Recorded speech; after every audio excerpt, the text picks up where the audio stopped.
The crisp paper in my hand felt heavier than its weight, the final judgment from the court awarding me not just the house, but the entirety of his pension. My lawyer's handshake was firm, her smile genuine, as she confirmed that every single dollar he'd siphoned from our future was now accounted for in the settlement.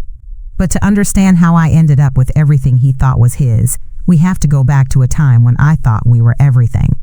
For 15 years, my life had a distinct smell, a sterile, biting mix of antiseptic, latex, and the faint, metallic scent of blood. I was a registered nurse on the cardiac floor.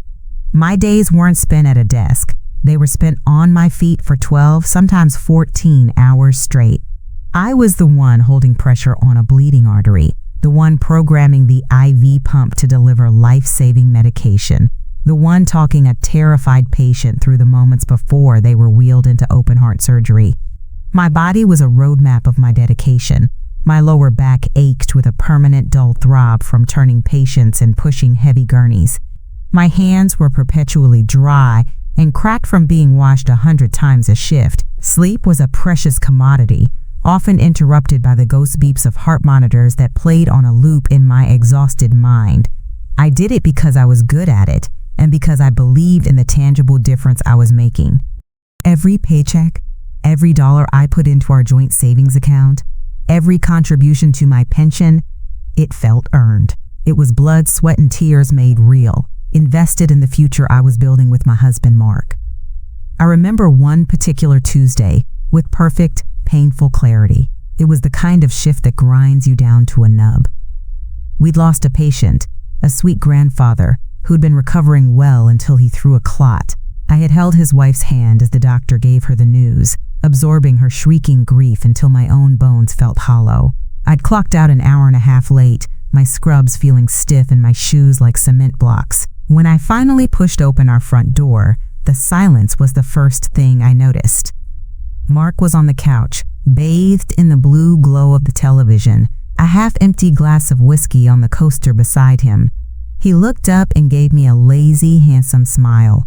"Hey, babe, you look wiped," he said, not moving. I dropped my bag by the door, the thud echoing in the quiet house. I kicked off my sneakers, and the relief was so immediate, I almost moaned. "Long day," I managed, my voice raspy. "Another 12-hour marathon?" he asked, taking a slow sip of his drink. 13 and a half. We were short-staffed, and Mrs. Gable in 302 had a fall. Then we lost Mr. Henderson. I didn't want to talk about it, but the words just fell out, heavy and dark. Mark muted the TV and gave me a look of practiced sympathy. He patted the cushion next to him. "Come here."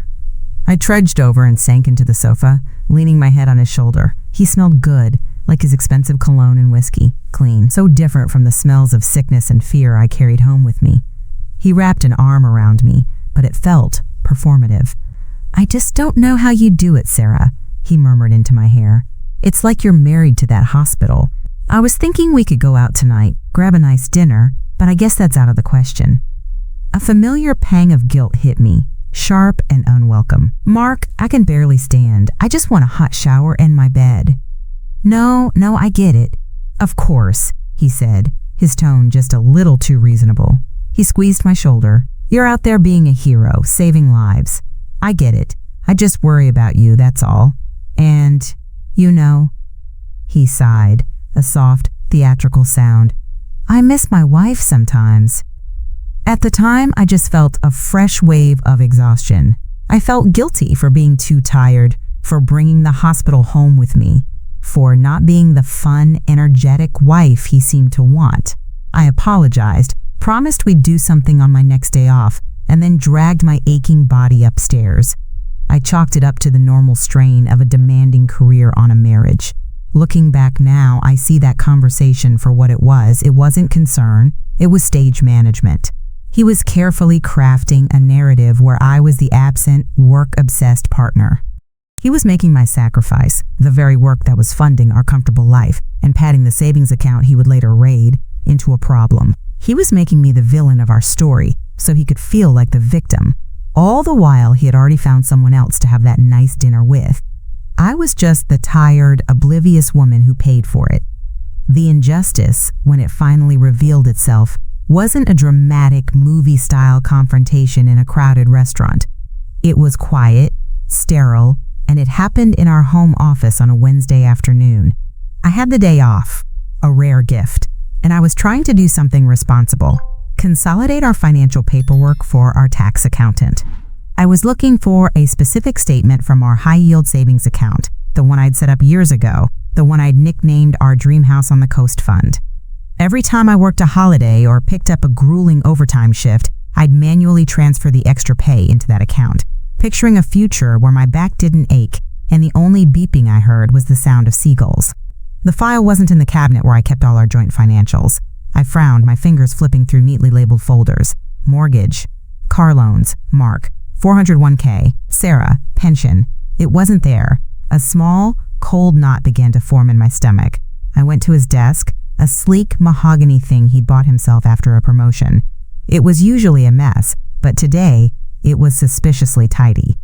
In his top drawer, under a stack of irrelevant mail, was a crisp manila folder with a single, unfamiliar name on the tab, Lakeside. My heart started a frantic, uneven rhythm I knew all too well from my cardiac monitors. I opened it. The first document was a bank statement for a savings account. I scanned the page, my eyes searching for the balance. It was supposed to be just over $180,000. The number at the bottom of the page was $74.19. I read it again and again. A single transaction from 3 weeks prior stood out, a wire transfer for $180,000. My breath hitched. My mind raced, trying to find a logical explanation. A market investment? A down payment on a property for us he was surprising me with? The next set of papers answered my question. It was a preliminary closing statement for a 4-bedroom house on Lakeside Drive, a town 45 minutes away I'd never even heard of. And there, under Buyer S, were 2 names, Mark Peterson and Jessica Albright. The room tilted. The air grew thick and heavy, and I had to grip the edge of the desk to keep from swaying. $180,000. Years of 14-hour shifts. Years of sore feet and an aching back. Years of missed dinners and holidays spent under fluorescent lights. All of it gone, transferred to a life I had no part in. My life's work, my sweat and sacrifice, had been used as a down payment on a stranger's dream. It's a moment that's burned into my memory, the black and white text that incinerated my world. The sheer, calculated evil of it is still hard to process. If you're just finding my story now, you might want to hit that subscribe button, because you need to hear what a man like this is capable of. The sound of the front door opening made me jump. Footsteps in the hall. Mark appeared in the doorway, a gym bag slung over his shoulder, a smile on his face that died the second he saw the papers in my hand. "What are you doing in my desk?" he asked, his voice instantly cold. I couldn't speak. I just held up the closing statement, his name next to hers. He dropped the bag and sighed, running a hand through his perfectly styled hair. It wasn't the reaction of a man caught in a mistake. It was the annoyance of a man whose plans had been inconveniently discovered. "Look, Sarah." "Who is Jessica Albright?" I finally whispered, my voice cracking. "And where is our money?" "It's not our money anymore," he said, stepping into the room. He wasn't apologetic, he was defiant. "I'm building a life, Sarah, a real one. With someone who's actually there. Someone who doesn't come home smelling like a hospital, too tired to even have a conversation." The insult was so familiar, the one he'd used for years to make me feel guilty, but now it was coated in a venom that choked me. "The money, Mark," I said, my voice gaining a sliver of strength. "That was my money, my overtime, my holiday pay. We were saving that." He actually laughed. It was a short, sharp, ugly sound. He walked over and plucked the statement from my trembling fingers, looking at it with a chilling sense of ownership. "You were never going to use it," he said, his eyes flicking to mine, full of a contempt I'd never seen before. "You'd have always found another shift to pick up, another patient to save. You were married to that job, not me." I just took the dowry and found a wife who actually wants to be a wife." He tossed the paper back onto the desk. "You were never here to enjoy it anyway," he sneered, his handsome face twisted into a mask of pure cruelty. "You don't deserve it." I stood there, frozen in the sterile air of the office, his words hanging like poison between us. "You don't deserve it." The phrase echoed in the sudden, ringing silence, replaying over and over until it felt like a physical blow. For a moment, the nurse in me took over, analyzing the situation with a detached, clinical coldness. Patient is exhibiting signs of extreme narcissism, lack of empathy, potential sociopathy. But this wasn't a patient. This was my husband. And the only thing dying in this room was me. I took a shaky breath, trying to anchor myself to the floor. My training, my entire professional life, was about de-escalation, finding a solution. I couldn't let my world end in this tidy little office. There had to be a way back. "Mark, please," I started, my voice a thin, reedy thing I barely recognized. Let's be logical about this. You can't do this. That money is from a joint account. Legally, half of that is mine. We can call the bank. We can reverse the transfer. Whatever this is, whatever is happening with her, we can separate our finances cleanly. You don't have to destroy me to leave me.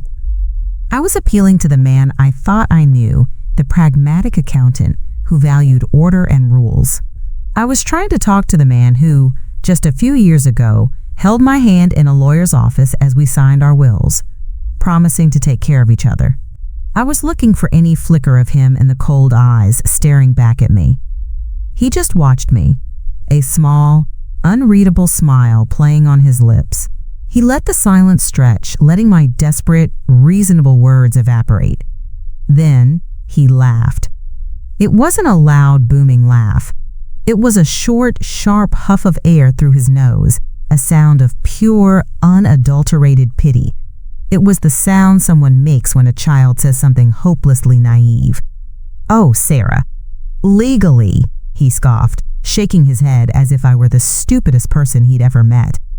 It was a joint account. I had every right to access it. I just moved our assets. There's no crime here. There's no reversing it. The money is in escrow. It's gone. It's a done deal. He took a step closer, invading my space, his clean, expensive scent making me want to gag. "You're not listening," he said, his voice dropping to a low, condescending murmur. "This isn't a negotiation. This is me telling you how it is. I'm done. I took what I was owed for 15 years of being married to a ghost." "Owed?" The word tore from my throat, raw and ragged. "I paid for this house. I paid for your car, for our vacations, for the very shirt on your back with money I earned on my feet while you sat at that desk. That money was my body breaking down, shift after shift. And I was the one sitting at home alone while you did it," he shot back, his face hardening. "I provided the comfortable life you came home to. I was the one keeping up appearances. I earned my share. I just cashed out. You should have paid more attention to your husband than your patients." He turned then, dismissing me as if I were a piece of furniture he was leaving behind. He picked up his gym bag from the floor. "The house is in your name. I'll be out by the end of the week. My lawyer will be in touch about the rest." And with that, he walked out of the room. I listened to his footsteps retreat down the hall, the click of the front door opening, and the final definitive thud as it closed, sealing me inside the tomb of our marriage. The floor didn't just feel like it fell away. It ceased to exist. A chasm opened up beneath me, a black, silent void of understanding. He wasn't just leaving me.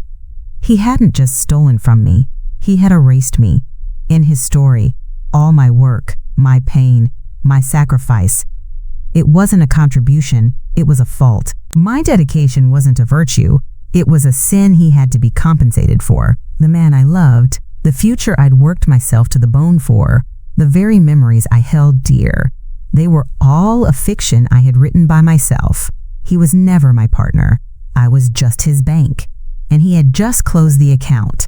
I sank to the floor, the rough fibers of the carpet pressing into my knees, and for the first time in years, the only person I couldn't save was myself. I don't know how long I stayed on the floor of that office, the rough carpet imprinting a pattern on my cheek. It could have been minutes or an hour. Time had dissolved, leaving only the hollowed-out shell of my life and the echoing cruelty of his last words. "You don't deserve it." He had judged me, found me wanting, and sentenced me to this empty house, this empty life, all while he walked away with the spoils of my labor. But then, something shifted. It started as a low thrum beneath the crushing weight of grief, a tiny, defiant spark in the cold darkness. It was the same instinct that kicks in when a patient's heart monitor flatlines. You don't have time for despair. You don't have time to fall apart. You act. You push the code blue button, you start compressions, you do your job. My marriage was dead. My future was flatlining. It was time to do my job. I pushed myself up, my knees aching. The tears stopped. A cold, clear purpose settled over me, chilling the hot shame and sorrow. This wasn't grief anymore. It was rage. And rage is a powerful stimulant. He had called me a ghost. He had called me absent. But he had forgotten what I did when I was away.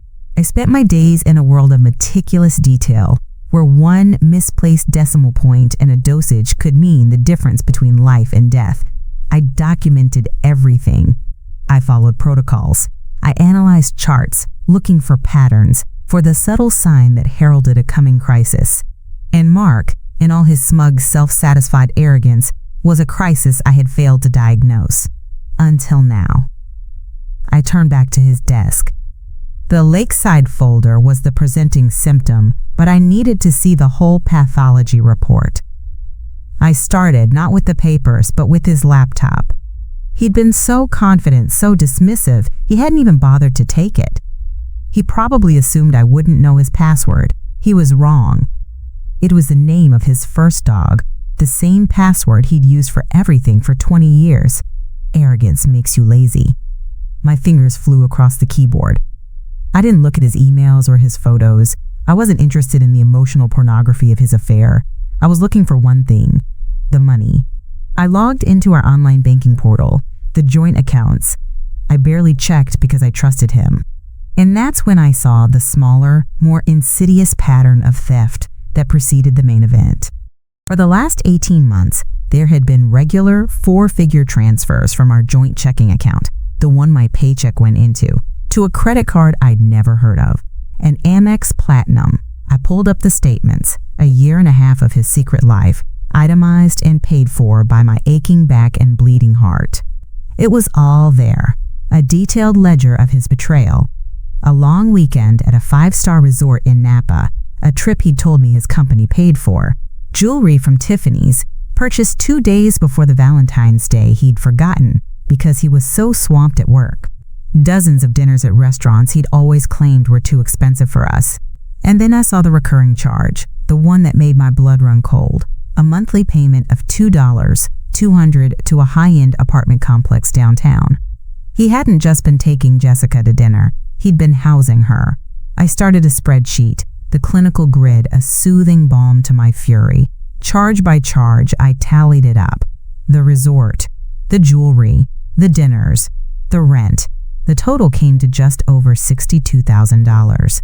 $62,000 of my money, my overtime, my holiday pay, siphoned off long before he'd made his grand heist from our savings.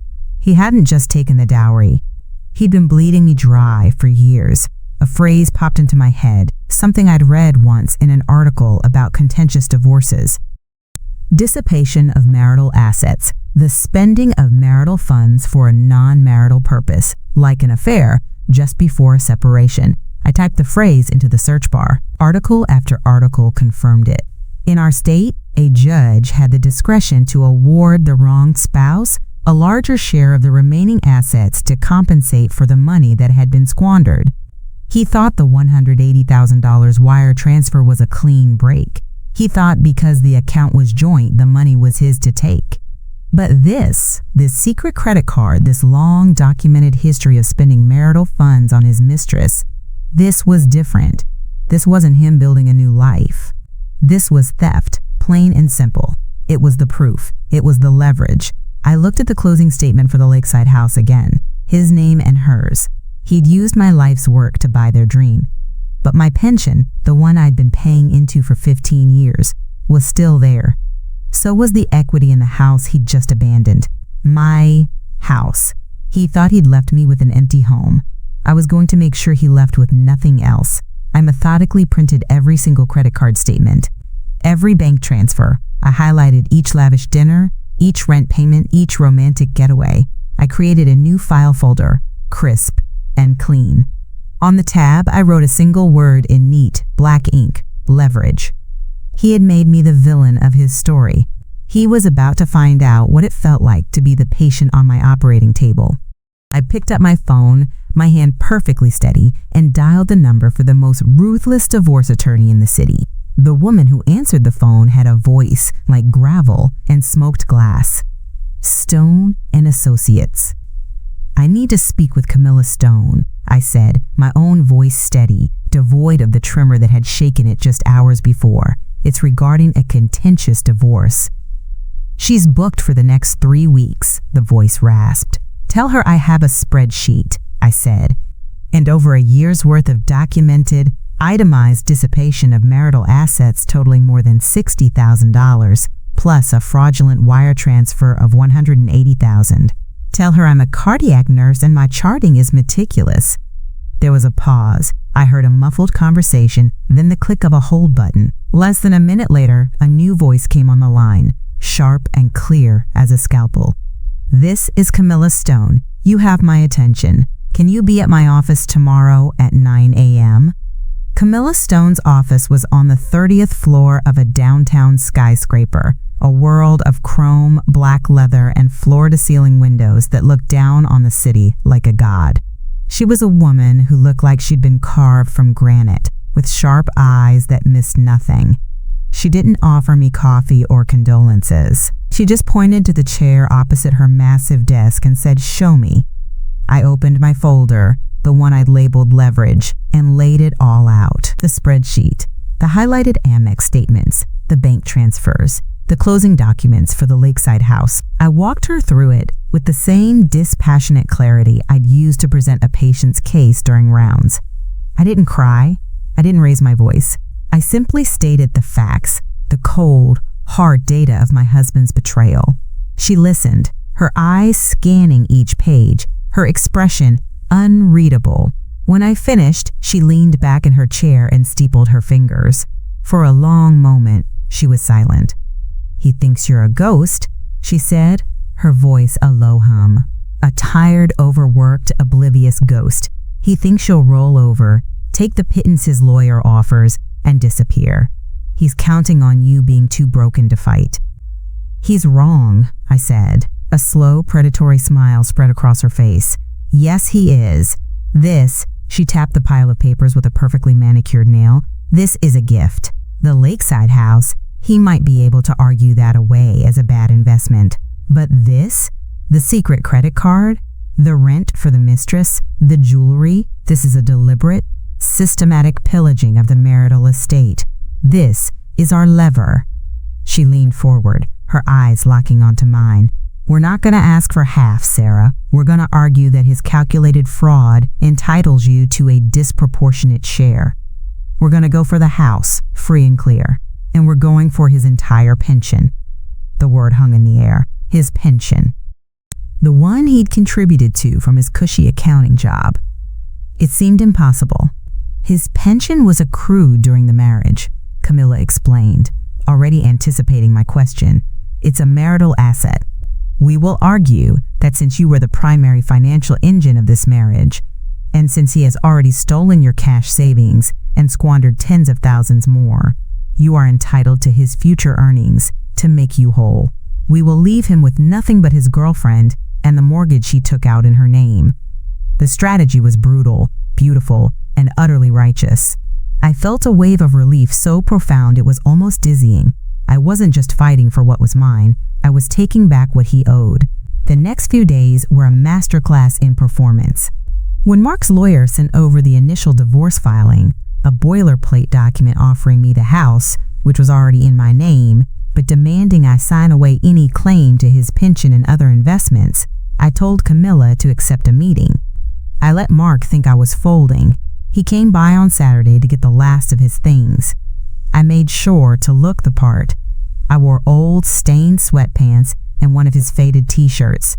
I didn't wear any makeup and I let my hair hang limp around my face. I was the very picture of the shattered woman he expected me to be. I said nothing as he and his friend hauled boxes of his clothes, his golf clubs, his precious whiskey collection out of the house. I was quiet, compliant, and invisible. A ghost. When the last box was in his car, he came back to the front door where I stood silently in the hall. He had the gall to look at me with a sort of weary pity. "Look, Sarah," he started, leaning against the doorframe, all handsome confidence and condescension.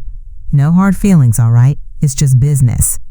He smirked. "You should have paid more attention. But hey, now you'll have more time to pick up those extra shifts you love so much. You can save up all over again." He expected tears. He expected me to scream, to finally break. I did neither. I just looked at him, letting his final cruel words land and dissolve. I thought of the papers Camilla had already filed. I thought of the process server who would be waiting for him at his office on Monday morning. I thought of his name on the lakeside deed and his girlfriend and the mountain of debt he thought I was going to help him escape. And as he stood there, gloating on the threshold of the life he'd stolen from me, a small, slow smile touched my lips.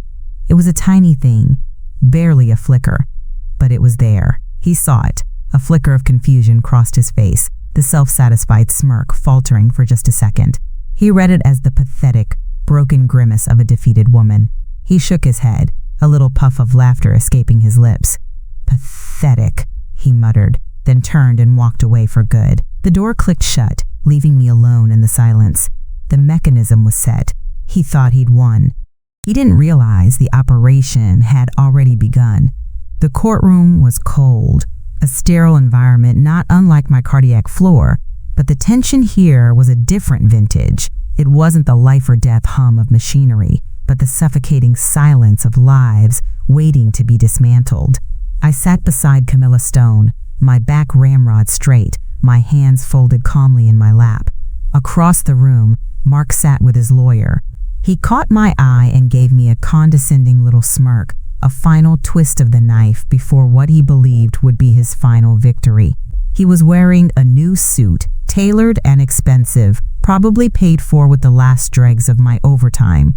He looked relaxed, whispering to his lawyer, his expression one of bored confidence. He saw the ghost he'd left behind, the tired, broken woman in the sensible blazer, and he was already spending the money he was sure he'd get to keep. He had no idea he was the one on the operating table. He couldn't see the army of facts I had marshaled against him, the irrefutable data on my spreadsheet, the cold, hard proof of his lies. He thought it was his word against mine. He'd forgotten I didn't deal in words. I dealt in charts. When the judge entered, a stern-faced man with tired eyes, the room fell into a deeper quiet. He put on his glasses and looked down at the mountain of paperwork Camilla had submitted. My heart wasn't pounding. It was beating a slow, steady, powerful rhythm. Lub-dub, lub-dub, the rhythm of purpose. I had done the work.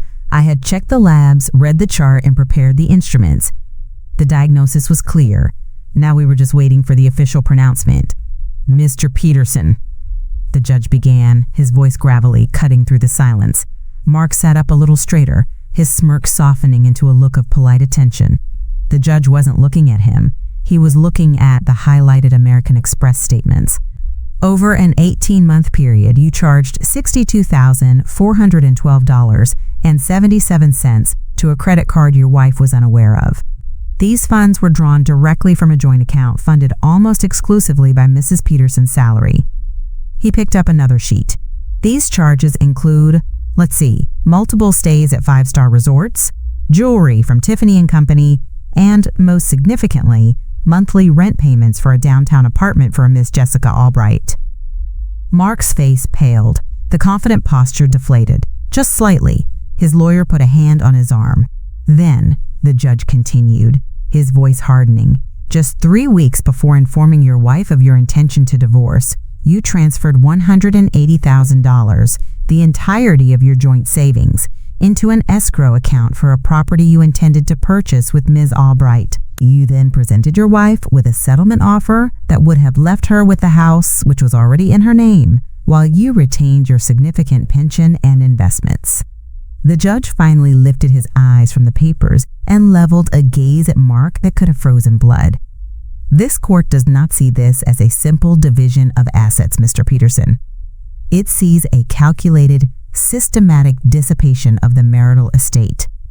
It sees a pattern of financial fraud and bad faith so egregious that a simple 50-50 split would not constitute justice.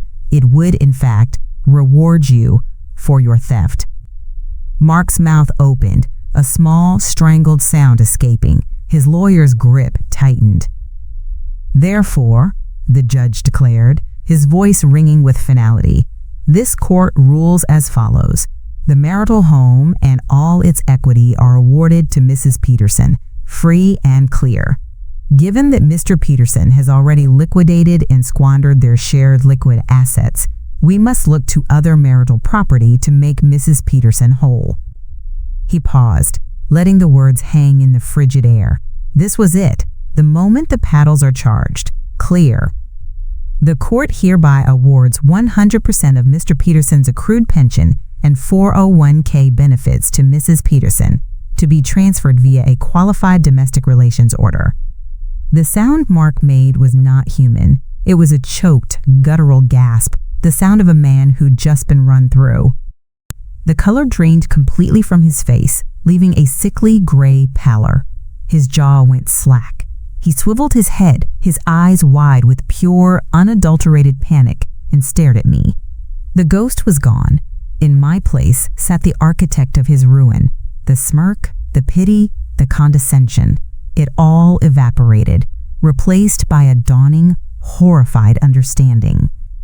He finally saw me. He saw the meticulous nurse who missed nothing, the woman who had charted his every betrayal and used it to expertly, clinically, excise him from her life. He tried to stand, sputtering, "No, you can't, she can't." His lawyer yanked him back into his seat, hissing in his ear, but Mark's eyes were still locked on mine. They were screaming, pleading, cursing. I felt nothing. No triumph, no joy, just the quiet, profound satisfaction of a job well done. The patient's pathology had been removed. The crisis was over. I gave him no smile. I offered no reaction at all. I simply held his gaze for a single, steady beat. Then I turned away, gathered my papers, and walked out of the courtroom, leaving him to bleed out in the wreckage of the life he thought he had so cleverly stolen. I walked out of that courthouse and didn't stop until I was back inside my own front door. The house was silent, but it wasn't the suffocating, tomb-like silence Mark had left behind. It was a clean, quiet peace. I placed the crisp, multi-page judgment on the kitchen counter, the black ink a stark contrast to the white marble. It was a prescription, a definitive order for the cure I so desperately needed. I didn't have to wait long. My phone buzzed, the screen lighting up with his name. I let it go to voicemail. It buzzed again immediately. And again. On the fourth call, I answered and put it on speaker, setting the phone down on the counter next to the court order. I wanted my hands free. "What did you do?" The voice that came through the speaker was not the smooth, condescending baritone I was used to. It was a high, thin screech of pure panic. "I presented evidence in a court of law, Mark," I said, my voice as calm as if I were documenting a patient's vital signs. "The judge made a ruling based on the facts." "My pension? My entire pension? Sarah, that's my future. You can't take that. That's everything." I picked up an apple from the bowl on the counter and began to slice it with a small paring knife. The soft thud of the blade hitting the cutting board punctuated the silence. "You're mistaken," I said evenly. "I am taking nothing. The court awarded me damages for the assets you stole and squandered. You should have paid more attention to the potential consequences of your lawsuit." "This wasn't my lawsuit, it was my divorce," he shrieked. "A divorce you initiated after committing financial fraud." I countered, "Actions have consequences." There was a choked, sputtering sound on the other end, then a dramatic shift in tone. The rage collapsed, imploding under the weight of his new reality. When he spoke again, his voice was a pathetic, wheedling thing I'd never heard before. "Sarah, please." The word was drenched in a desperation so thick it was nauseating. "Okay, look, I messed up. I know I did. But my whole pension? That's not fair. We can fix this. We can go back. We can tell the judge we've reached a new agreement. Just don't do this. Please, I'm begging you." I paused my slicing, holding the knife still. I closed my eyes and pictured him on my doorstep, smirking. "No hard feelings, all right? It's just business." I pictured him in the office, sneering as he told me I didn't deserve the money I had earned. The begging didn't move me. It was just another symptom to be noted on the chart. "There is nothing to fix, Mark," I said, my voice dropping into a colder, harder register. "This isn't a negotiation. This is the collection of a debt. You made your choice when you funneled $62,000 to your mistress and then wired my life's savings into a secret real estate deal. Think of this ruling as your severance package. It's the price you pay for being excised from my life." "Price? What price?" he stammered, his voice cracking. "Just tell me what you want. Half? You want half back? I can. I can try to get a loan. I can." "I don't want half," I interrupted, my voice leaving no room for argument. I was done de-escalating. This was a code I was calling. "I want precisely what the court awarded me. This conversation is over. The judge has ruled. My lawyer is drafting the qualified domestic relations order as we speak. You will sign it. If you refuse, if you try to hide a single dollar or delay the process in any way, we will file for contempt. And I assure you, the sheriff will seize your assets to cover what you owe me." A strangled sob came through the speaker. "You can't leave me with nothing." I picked up a slice of apple and took a bite. It was crisp and sweet. "You were the one who said it, Mark," I said, my words clear and final. "You cashed out. You took what you thought you were owed, and you walked away. Now I'm getting what I am owed." I let the silence hang for a beat, letting him absorb the full, crushing weight of his new reality. "The price," I said, "is 100% of your pension and your 401k. You don't deserve it." Then I ended the call, cutting off the sound of his weeping. I finished slicing my apple, arranged the pieces neatly on a plate, and sat down at my quiet kitchen table to eat. The house was finally mine. The silence was finally peace. The debt was finally paid. The final transaction wasn't a dramatic wire transfer notification that flashed on my phone. It was quieter, more official. It arrived in a thick envelope from Camilla Stone's office, containing the executed qualified domestic relations order and the final statement from the brokerage firm that had managed Mark's retirement accounts. I sat at my kitchen table, the one where I'd eaten that apple in the deafening silence, and spread the papers out. There, under the heading New Account Holder Sarah Peterson, was a number with a lot of zeros. It wasn't a jackpot, it was a reimbursement. It was a calculated sum of 15 years of my life, paid back in full, with interest. I never spoke to Mark again. I heard about his ruin in bits and pieces, delivered in a clipped, satisfied tone by Camilla during one of our final calls. His grand romance with Jessica Albright imploded the moment the money dried up. The lakeside house, their dream built on my stolen funds, went into foreclosure within 6 months. Jessica, it turned out, hadn't signed up for a future of crushing debt with a man who now had no job and no prospects. She disappeared, leaving him with nothing but a mountain of legal bills and a mortgage he couldn't pay. Last I heard, he was living in a cheap rental on the other side of the state, working some low-level accounting gig. He had tried to be a wolf, but when his borrowed fleece was stripped away, he was just a pathetic, shivering sheep. His story had ended. Mine was just beginning. With the court order in hand, I sold the house. It was a beautiful home, but it would always be a mausoleum of a dead marriage, every room haunted by the ghost he tried to make me. I took the proceeds from the sale, combined them with the funds the court had awarded me, and I did the one thing I had spent a decade and a half dreaming of. I bought my house on the coast. It's not a mansion. It's a small cottage, painted the color of sea glass, with a wide porch that looks out over the Pacific. My life no longer smells of antiseptic and latex. It smells of salt and damp sand and the wild roses that climb the porch railing. The only beeping I hear now is the distant chime of a buoy and the cry of seagulls overhead. I traded my scrubs for worn-in jeans and soft sweaters.